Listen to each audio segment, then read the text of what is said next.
Assalamu alaikum students, I am Usman from Conceptual Chemistry Zone.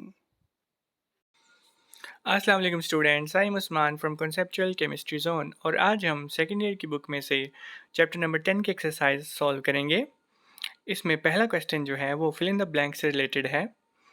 लेकिन उससे पहले आपसे एक गुजारिश कि अगर आप मेरे चैनल पर नए हैं या मेरे चैनल की वीडियो पहली बार देख रहे हैं तो मेरे चैनल को सब्सक्राइब कर लें, क्योंकि मैं इस तरह की इन्फॉर्मेटिव वीडियोस अपने चैनल पर लाता रहता हूँ। तो चलते हैं जी question number 1 fill in the blanks की तरफ। तो पहली फिल इन द ब्लैंक देखें, उसमें पूछा गया है the टर्शियल alkyl halide the halogen atom is attached to a carbon atom which is further attached to dash carbon atoms। तो किसी भी अल्काइल हैलाइड को टर्शियल अल्काइल हैलाइड उस सूरत में कहा जाता है अगर उसमें जो हेलोजन एटम है वो ऐसे कार्बन के साथ अटैच हो जो कार्बन आगे 3 और कार्बन के साथ अटैच हो। तो इस फिल इन द ब्लैंक में वर्ड आ जाएगा 3। और ये बात जो है वो अल्काइल हैलाइड के इंट्रोडक्शन में और अल्काइल हैलाइड के नोमेनक्लेचर में लिखी हुई है। आगे next fill in the blank देखिए, उसमें पूछा गया है the best method for the preparation of alkyl halide is the reaction of dash with inorganic reagent. तो बेस्ट मेथड जो है वो अल्काइल हैलाइड की प्रेपरेशन का वो ये होता है कि अल्कोहल को इनऑर्गेनिक रिएजेंट के साथ रिएक्ट करवाया जाता है। ये बात जो है वो अल्काइल हैलाइड की प्रेपरेशन के जो मेथड्स हैं उनमें लिखी हुई है। तो इस लिहाज से इस फिल इन द ब्लैंक में वर्ड आ जाएगा अल्कोहल। आगे next fill in the blank देखिए, उसमें पूछा गया है an alkyl group with a partial positive charge on the carbon atom is called dash center। तो ऐसा अल्काइल ग्रुप जिसमें कार्बन एटम पे पॉजिटिव चार्ज हो उसे हम इलेक्ट्रोफिलिक सेंटर कहते हैं। तो इस फिल इन द ब्लैंक में आ जाएगा इलेक्ट्रोफिलिक सेंटर। आगे next fill in the blank देखें, उसमें पूछा गया है the mechanism is called dash if it involves one molecule of the in the rate determining step. तो किसी भी मैकेनिज्म में जब रेट डिटरमिंग स्टेप में एक ही मॉलिक्यूल पाया जाता है तो इस तरह के रिएक्शंस की एग्जांपल होती है E1 रिएक्शन या SN1 रिएक्शन। तो इस फिल इन द ब्लैंक में आ जाएगा E1 एंड SN1। आगे next fill in the blank देखिए, इसमें पूछा गया है molecularity of reaction is defined as the number of molecule taking part in the dash. तो किसी भी रिएक्शन की मॉलिक्यूलरिटी इस बात पर डिपेंड करती है कि रेट डिटरमिंग स्टेप में कितने मॉलिक्यूल जो हैं वो हिस्सा लेते हैं। तो इस फिल इन द ब्लैंक में आ जाएगा रेट डिटरमिंग स्टेप। आगे next fill in the blank देखें, उसमें पूछा गया है the molecularity of a reaction is always 2 and the reaction shows dash order kinetics. तो E2 रिएक्शन जो होते हैं वो सेकेंड ऑर्डर रिएक्शन होते हैं, इनकी मॉलिक्यूलरिटी जो है वो 2 होती है। आगे next fill in the blank देखिए, उसमें पूछा गया है Wurtz synthesis is useful for the preparation of dash alkenes. तो वर्ड सिंथेसिस में हम हायर एल्कीन्स बनाते हैं। इस फिल इन द ब्लैंक में वर्ड आ जाएगा हायर एल्कीन्स। और हायर एल्कीन्स वो होते हैं जिनका मॉलिक्यूलर मास बहुत ज़्यादा होता है और उनमें कार्बन की चेन्स जो हैं वो बहुत लंबी होती हैं। आगे next fill in the blank देखिए, उसमें पूछा गया है Grignard reagent are prepared by the reaction of magnesium metal with alkyl halide in the presence of.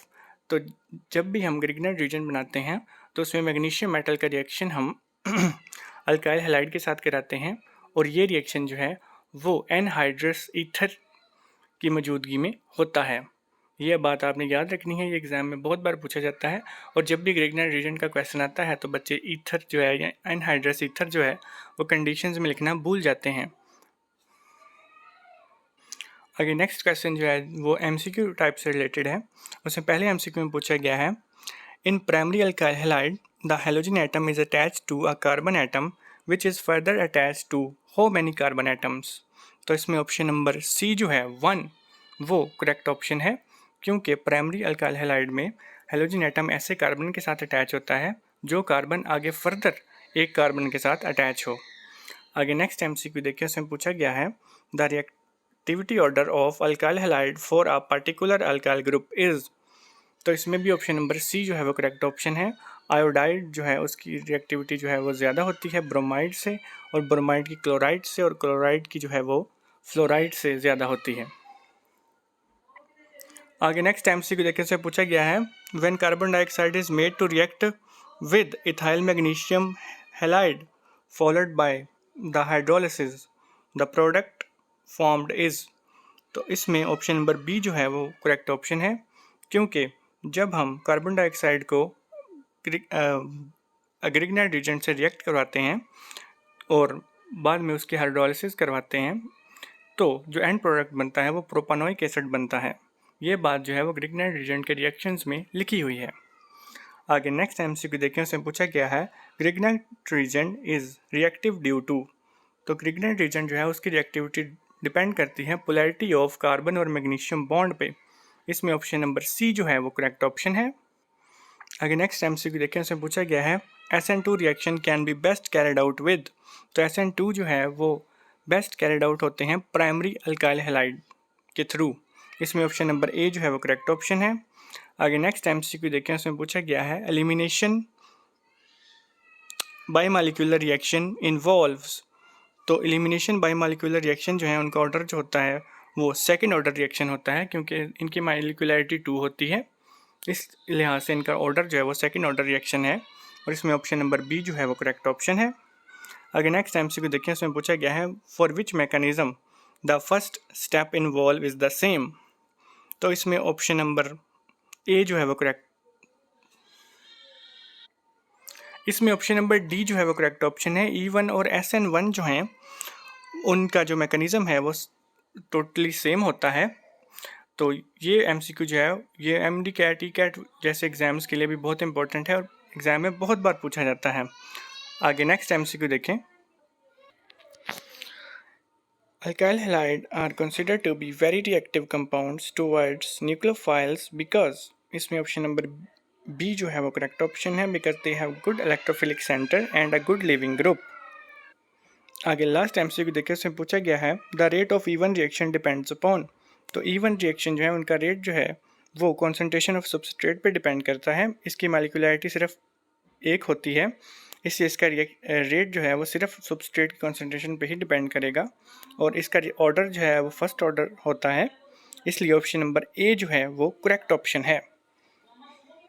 ये थी चैप्टर नंबर 10 की एक्सरसाइज। अगर आप इस तरह की मज़ीद इन्फॉर्मेटिव वीडियो से बाखबर रहना चाहते हैं तो आपसे गुजारिश है कि मेरा चैनल कॉन्सेप्चुअल केमिस्ट्री जोन ज़रूर सब्सक्राइब करें।